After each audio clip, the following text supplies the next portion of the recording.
نه پوهېږم له کومه ځایه راپیل کړم. تېره اونۍ استرالیا له افغانستان سره خپلې پلان سوې لوبې لغوه اعلان کړې. وبخښئ داسې خوند هم نه کوي دا ویډیو د اوبو بوتل نه کړی خوښه. داسې به پیل کړو. وروسته تر هغه چې استرالیا له افغانستان سره د لوبو ټاکل سوې لړۍ لغوه اعلان کړه، ډېری افغان لوبغاړي په ټولنیزو رسنیو کې له نړیوالو غواړي چې لوبې او سیاست سره ګډ نه کړي.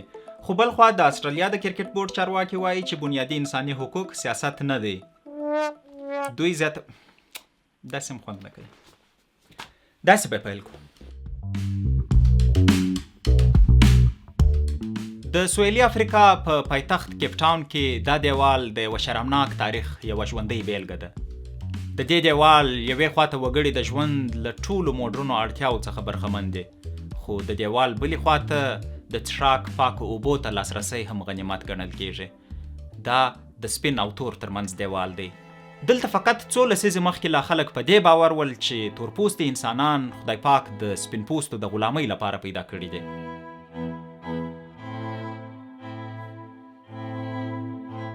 دلته یو تورپوستی ماشوم د سپین پوستو ښوونځي ته نږدې هم نسوای ورتللی. د تورانو او سپینانو ښاري بسونه لا سره جلاول. دې تبعیضي سیستم ته اپارتایډ وایه. اپارتایډ یعنی بیلوالی. د دې سیستم پر وړاندې د نیلسن منډیلا په مشرۍ د عدم تشدد په چوکاټ کې سیاسي مقاومت پیل سو، خو د سویلي افریقا واکمنو سپینانو پر بې وسلې او بې اسرې تورانو هر ډول تشدد او زور ازمایي وکړه. The government often violently pushed back. Hundreds were forced to flee when the police retaliated with tear gas. Tharpeville ended with police opening fire. یوازې د یوه لاریون نه شپېته ګډونوال یې په ډزو وویشتل. د نیلسن منډیلا په شمول یې ډېری توران رهبران د تورو تنبو شاته ټیل وهل. د بشري حقونو د دې ښکاره سرغړونو په خاطر د نړیوالې ټولنې او سویلي افریقا اړیکې ترنګلې سوې. د سویلي افریقا پر حکومت بندیزونه ولګېدل. ډیرو هیوادونو له سویلي افریقا سره راکړه ورکړه او اړیکې بندې کړې. په دې اړیکو کې ورزشي اړیکې هم شاملې وې. د سویلي افریقا په ملي ورزشي لوبډلو کې تورانو ته ځای نه ورکول کېدی، او یا هم باید د تورانو او سپینانو لوبډلې جلا جلا وای. له همدې امله د اولمپیک نړیوالې کمیټې د 1964 په اولمپیک لوبو کې د سویلي افریقا ګډون لغوه کړ.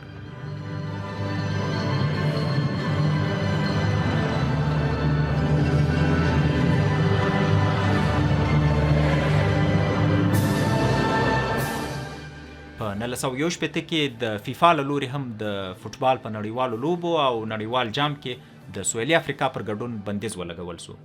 که څه هم سویلي افریقا دې ته آماده سوه چې د 1966 نړیوال جام ته یوازې د سپینانو لوبډله ولېږي او د 1980 نړیوال جام ته بیا یوازې د تورانو لوبډله ولېږي، خو دا وړاندیز د فیفا له لوري نه ومنل سو. د سویلي افریقا د فوټبال پر لوبډله دې بندیز 21 کاله دوام وکړ او بالاخره په سویلي افریقا کې د اپارتایډ سیستم تر ختمېدو وروسته په 1992 کې بیرته سویلي افریقا ته د فیفا غړیتوب ورکول سو.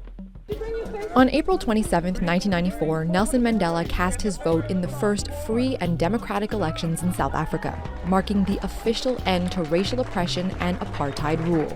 لوبې او سیاست به سره جلا وي یا نه، خو کله چې په یوه هیواد کې د بشر پر اساسي انساني حقوقو تیری کیږي او په بدل کې نور هیوادونه له دې هیواد سره د لوبو پریکونه اعلانوي، دا څه نوې خبره نه ده. تیر کال د روسیې له لوري پر یوکراین د برید له امله د انګلستان، پولینډ او سویډن لوبډلو له روسیې سره د هر ډول لوبو پریکونه اعلان کړ. د 2022 په فبروري کې فیفا او یو ای اف ای د روسیې پر ټولو کلبونو او ملي لوبډلو بندیز ولګاوه. د دې ترڅنګ ولادیمیر پوتین چې د جوډو د نړیوال فدراسیون افتخاري مشر و، د فدراسیون له لوري له دې دندې ګوښه کړل سو. د کرکټ لوبغاړي او لوبه هم د سیاسي حالاتو له اغېز څخه مستثنا نه دي. فبروري 10 2003 د کرکټ په نړیوال جام کې زیمبابوې د نیمیبیا پر وړاندې د خپلې لومړۍ لوبې لپاره میدان ته داخليږي. Zimbabwe have been a part of every World Cup by 1979, but for Namibia, well, this was their debut. په دې شپو کې د زیمبابوې سیاسي اوضاع کړکېچنه ده. But President Mugabe's recent policies hadn't gone down too well with the international community. These radical land reforms had led to the seizure of white-owned farms, thousands of arrests, and human rights abuses. There was a growing concern among Zimbabwe's cricketers as the England national team opted not to play their scheduled match in Harare, even if it meant losing crucial points. It will not play its match scheduled for Harare on 13th of February 2003. د زیمبابوې لوبډال مشر انډي فلاور او یو بل لوبغاړي هنري اولونګا په تیایله ده چې په دې لوبو کې به د اعتراض په بڼه تور بازوبند اغوندي چې په زیمبابوې کې د جمهوریت د مرګ په خاطر یو سمبولیک ویر وکړي. د دوی په دې کار مخ تر مخه د کرکټ بورډ اداره نه ده خبره.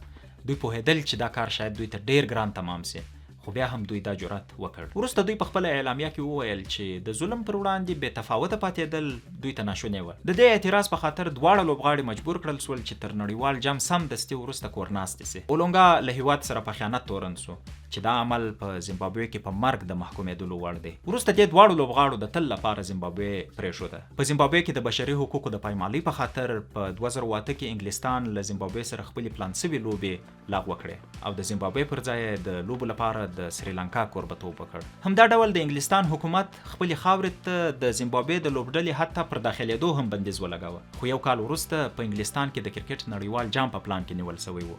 د هندوستان، استرالیا او د کرکټ د نړیوال شورا په منځګړیتوب بالاخره زیمبابوې دې ته مجبور کړل شو چې د کرکټ په نړیواله شورا کې د خپل بشپړ غړیتوب او بودیجې د خوندي کولو په خاطر د 2009 په نړیوال جام کې له ګډون څخه په خپل خوښه پر شا سي او زیمبابوې بله چاره نه درلوده. په تاریخي لحاظ ورزشي سیالۍ او د سیالیو کوربتوب تل د سیاسي او ډیپلوماټیکو اړیکو د یو افزار په توګه کارول شوی دی. د بیلګې په ډول د 2022 د ژمني اولمپیک سیالۍ چې په چین کې ترسره شوې، امریکا، استرالیا، نیوزیلند، کاناډا، یوکي او ځینو نورو هیوادونو په دې خاطر ډیپلوماټیک بایکاټ ورسره اعلان کړ چې چین په ایغور کې د مسلمانانو او نورو لږکیو پر وړاندې د بشري حقوقو په نقض او جنایتونو تورن دی. له اسرائیلي لوبډلو سره د فلسطین په خاطر د ځینو هیوادونو او لوبغاړو پرېکون درواخلی. لنډه دا چې د لوبو د بندیزونو دې ته ورته بیلګې د نړۍ په معاصر تاریخ کې خورا ډیرې دي.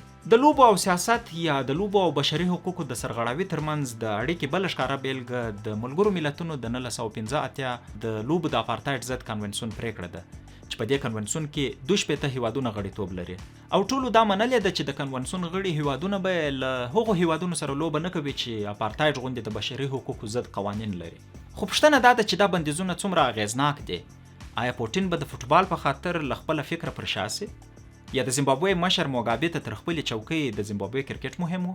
که څه هم موګابي د کرکټ لوی مینوال و، خو د زیمبابوې کرکټ یې تر خپل سیاست قربان کړ. آیا دغه مولا ته کرکټ دومره مهم دی چې په خاطر یې خپلې پریکړې او فکر بدل کړي؟ خو د لوبو د بندیزونو پلویان په دې باور دي چې دا بندیزونه اغیزناک ثابتېدای سي. د دوی عمده دلیل دا دی چې دې بندیزونو په سویلي افریقا کې د اپارتایډ د ختمولو په بهیر کې غټه مرسته وکړه. خو دوی دا هیروي چې اپارتایډ د لوبو په بندیزونو پای ته نه دی رسېدلی. د اپارتایډ د ختمولو دپاره د نیلسن منډیلا غوندې تورپوستو رهبرانو زندانونه او شکنجې تیرې کړې. Many people feel that it is useless and futile for us to continue talking peace and non-violence against a government whose reply is only savage attacks on an unarmed and defenseless people. By 1964, most resistant leaders, including Mandela, were sentenced to life imprisonment following د اپارتایډ د ختمولو لپاره تورانو په خپله مبارزې وکړې. د واکمن رژیم مرمیو ته یې ځګرونه ورکړل. بل مهمه خبره دا چې د اپارتایډ په ختمولو کې یوازې د لوبو بندیزونه نه ول. هلته له سویلي افریقا سره پر سوداګرۍ، ډیپلوماسۍ او هر ډول اقتصادي اړیکو د ډیرو هیوادونو لخوا په یوه خوله بندیزونه ولګېدل. داسې نه وه لکه دا اوس چې مشرانو ته په بوجیو کې نغد ډالر ورلېږي، خو د کرکټ پر بیچاره لوبغاړو یې بندیزونه لګوي. خو دا هم باید له پامه نه وغورځول سي چې د اقتصادي بندیزونو تاوان هم د واکمنانو پر ځای عامو وګړو ته رسیږي. ایران در واخلئ. پر ایران د اقتصادي بندیزونو په پایله کې د غربت او بیکارۍ کچه 1:2 شوه، خو واکمنان یې بیا هم پر خپلو خبرو ټینګ ولاړ دي. د لوبو د دغه ډول بندیزونو تر ټولو غټ تاوان هغه بیچاره لوبغاړو ته رسیږي چې خپل ټول عمر یې دې ته زحمت کښلی وي چې ملي لوبډلې ته ورسیږي، یا هم تر ډیرو کړاوونو وروسته یې یو مقام ته ځان رسولی وي. دا ډول بندیزونو د زیمبابوې د کرکټ ملا ورماته کړه. که جدي بحثونه او با تدبیره هڅې ونه سي، نو داسې یې وګڼه چې د افغانستان کرکټ هم په ډیره چټکۍ هماغه لور ته روان دی.